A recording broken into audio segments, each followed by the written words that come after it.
자, 이번 주에 중요한 이슈 중에 하나가 미국 CPI 발표가 있었잖아요. 예측이 7.3%였는데 7.1%로 시장 예상보다 낮게 나와서 굉장히 분위기가 좋았어요. 오늘 영상은 12월 14일 날 촬영하는 영상이고요. CPI 결과가 나오고 전체적으로 테크주들이 괜찮았는데 테슬라만 지금 너무 빠졌어요. 지금 160불까지 빠졌거든요. 제가 지난번에 167불 정도였을 때 추가 매수를 했고, 다시 이제 160불대로 빠지면 매수를 하려고 기다리고 있었다가 일단 대기했어요. 공부를 좀 더 해야겠다는 생각을 갖고 일단 대기를 했는데 오늘은 테슬라 얘기를 좀 해보겠습니다. 자, 왜 테슬라만 계속 하락할까요? 지금 정확히 테슬라가 2년 전 가격으로 돌아갔어요. 다시 한번 저점 매수의 기회가 될지 아니면 추가 하락을 할지 굉장히 고민되는 시점입니다. 저 같은 경우는 이 템플릿을 많이 보는 편인데 가장 최근에 메모했을 때가 2022년 12월 1일이었어요. 즉 날짜를 보시면 10월 4일부터 10월 10일, 11월 10일, 12월 2일, 12월 1일, 그 다음에 12월 14일 이렇게 최근에 제가 테슬라를 계속 많이 보면서 어떤 성장성 지표들이 바뀌는지 이런 것들을 계속 체크하고 있었는데, 제가 10월부터 쭉 체크를 해보면서 10월 달에는 테슬라 주가가 242불, 223불 이랬을 때 적정 주가가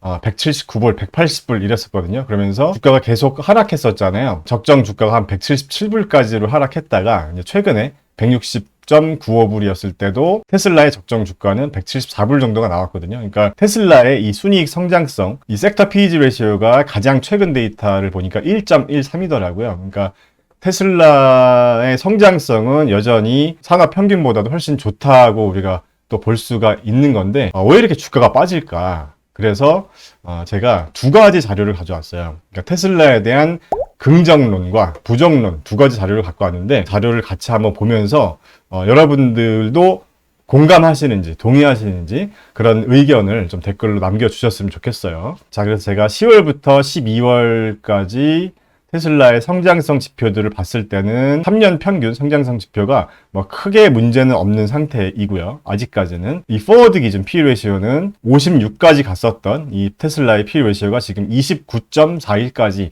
많이 하락했어요. 그죠? 그런데 이런 정량적인 지표 말고도 다른 악재들이 있을 수가 있는데, 이게 테슬라에게 일시적인 건지 아니면은 좀 중장기적으로 좀 악재인 건지 우리가 이 부분을 좀 판단해 볼 필요가 있을 것 같아요. 그거에 따라서 우리가 더 사도 될지 아니면 더 사면 안 될지 이런 것들을 좀 판단을 할 수 있지 않을까 하는 생각을 하거든요. 그래서 먼저 긍정적인 리포트를 먼저 한번 보면서 얘기해 보겠습니다. 자, 이 리포트에서는 먼저 이 얘기를 해요. 중국의 코비드 제로 정책 완화로 인해서 향후에 좀 기대감이 있다, 이렇게 얘기를 하고 있는 거거든요. 자, 그리고 이 리포트에서는 테슬라 차량 한 대당 이익이 증가하고 있다. 그러니까 현금 흐름 관점에서 이익이 증가하고 있다, 이 얘기를 하거든요. 그래서 자, 여기만 보시면 테슬라가 차량 한 대를 팔았을 때 그러니까 한 9,200불 정도 이익이 있었다면 2020년 2분기 기준으로 보면 12,000불 정도 이익이 있었다는 거예요. 현금 흐름 관점에서. 그렇기 때문에 테슬라가 확실히 이 브레이크 인 포인트, 손익분기점을 넘어서서 계속 이 이익이 증가하고 있는 모습을 보여주고 있다, 이렇게 얘기를 하고 있는 거거든요. 그러니까 손익분기점을 넘었다는 의미는 지금 우리가 경제학 관점에서 뭐 이런 그래프 많이 보셨을 텐데, 매출이 증가함에 따라서 비용이 증가하는 이 성장 곡선이 달라지는 거잖아요. 우리가 사업을 할 때도 손익분기점을 넘기는 매출이 어느 정도인지를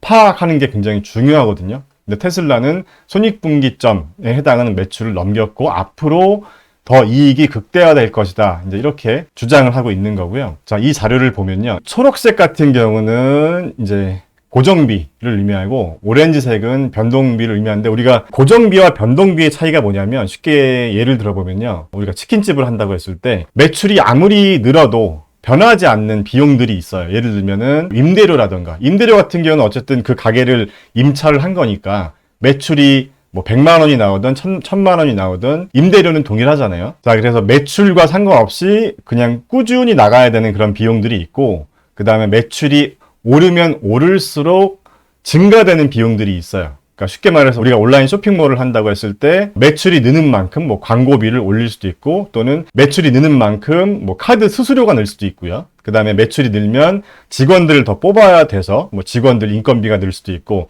이런 여러 가지 같이 증가하는 비용이 이제 이 변동비가 되는데 지금 이 그래프에서 얘기하는 거는 고정비와 변동비를 상회하고 있었다. 이런 걸 얘기하는 거예요. 이 파란색 점이. 자, 그래서 이 테슬라의 파란색 점이 이 오렌지색을 넘어가기 시작했다는 데 이제 의미가 있다. 그만큼 앞으로 이익이 극대화될 것이다. 자, 이런 면에서 테슬라에 대한 긍정적인 이야기를 하고 있는 거고요. 그리고 또 이 그래프도 보시면은 테슬라가 다른 자동차 회사들에 비해서 이 프로핏 마진, 영업이익이 월등히 좋다는 부분을 얘기하고 있어요. 그러니까 이 리포트에서는 테슬라가 손익분기점을 넘어서면서 점점 더 규모의 경제를 이뤄나갈 것이고 그렇기 때문에 경쟁자들보다 훨씬 수익성 지표 측면에서 우위에 있다. 그래서 테슬라를 긍정적으로 본다. 이렇게 얘기를 하는 겁니다. 자, 이 주장에 대해서 여러분들은 어떻게 생각하시나요?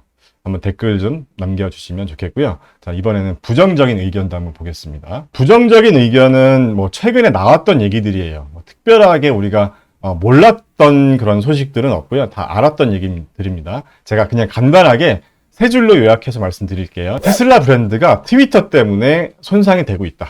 자, 이 부분 공감하시나요? 어떤 혁신적인 리더의 그런 이미지가 이 트위터로 인해서 훼손되고 있다. 저는 개인적으로 공감을 하는데 가장 마음에 안 드는 부분이기도 합니다, 지금. 자, 그 다음에 두 번째 같은 경우는요. 자, 일론 머스크의 어떤 운영적인 측면에서 한마디로 마음이 좀 콩밭에 가 있다는 거죠. 예, 테슬라에 대한 관심이 없다. 트위터에 지금 모든 관심이 집중되고 있다. 지금 이런 얘기입니다. 지금 이 부분이 좀 중요한 것 같아요. 지금까지 테슬라가 높은 밸류에이션을 받았었던 가장 큰 이유 중에 하나가 일론 머스크라는 어떤 개인의 그런 어떤 리더십에 대한 프리미엄도 있었다고 보기 때문에 지금 이런 부분이 사실 좀 큰 문제인 것 같고요. 그 다음에 세 번째는 이제 재정적인 문제를 얘기를 하고 있어요. 트위터의 재정적인 문제 때문에 테슬라까지 악영향이 미칠 수 있다. 이렇게 세 가지로 크게 정리를 하고 있는데, 저도 개인적으로 지금 이런 문제들 때문에 테슬라 주가가 160불까지 하락했음에도 불구하고 추가 매수하는 걸 지금 주저하고 있는 이유이기도 한데요. 여러분들은 지금 어떤 생각을 하시는지도 한번 댓글을 통해서 의견 나눠봤으면 좋겠고, 그리고 저는 사실 이제 테슬라의 자율주행 V11 요 버전이 이제 북미에 퍼블릭 릴리즈 되는 부분에 대해서 좀 기대하고 있었는데,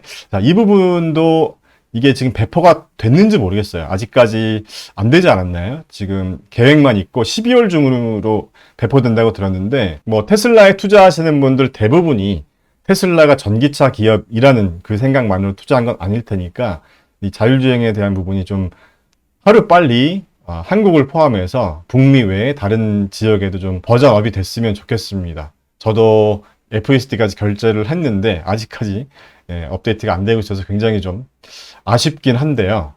테슬라가 긍정적인 의견과 부정적인 의견이 굉장히 지금 서로 좀 대립하고 있는 것 같은데, 우리가 한번 이렇게 생각해 보면 될 것 같아요. 테슬라의 어떤 단기적인 관점에서 지금 현재의 악재가 일시적인 건지 아니면은 좀 중장기적인 관점에서 안 좋은 악재인지 그 부분을 한번 우리가 생각해 봐야 될 것 같은데, 저는 개인적으로 좀 단기적인 악재였으면 좋겠다고 생각을 하고 있고, 그리고 현재 테슬라의 밸류에이션도 일단은 과거 밸류에이션에 비하면 그래도 합리적인 수준까지 내려오고 있다고 지금 생각을 하고 있기 때문에 지금 160불 정도면 이제 들어가도 되지 않을까? 자, 이런 생각을 하고 있는데, 오늘 장에서 또 어떻게 될지 한번 지켜보면서 판단해 볼 생각입니다. 지금 이 영상이 올라가는 날짜가 수요일이 될지 목요일이 될지 모르겠는데, 가능하면 오늘 업로드를 해서 여러분들과 소통하는 시간을 한번 가져봤으면 좋겠네요. 자, 영상 끝까지 시청해 주셔서 감사합니다.